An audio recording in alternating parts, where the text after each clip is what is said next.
Y'all check this out. I'm gonna show y'all how to pull your grease back up. Okay? Once you get through cooking your grease, you want to pour it back up. Here's what you do. You go to the dollar store and get you one of these big funnels or whatever you get them. Just get you a big funnel like that. Okay?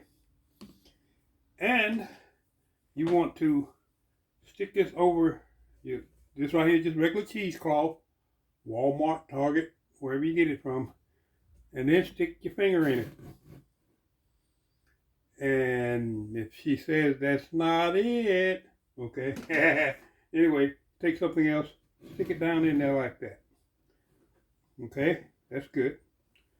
That's good. Now, let's see. I'm gonna show you what it's gonna look like. It's gonna look like that. The sediment's gonna be right here, and then it's gonna come out through the sides. That way you won't have to worry about it. Okay. And another thing, let's get it back down in here. And another thing, whenever you put the funnel in here, you don't have to worry about it bubbling back up because the air is going to escape from the sides here.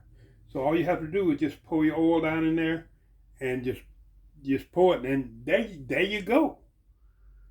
It's another one of those things that's so simple. You'd be like, why didn't I think of this? So there you go. All you gotta do is pour the oil back in there, take it out, keep it over here.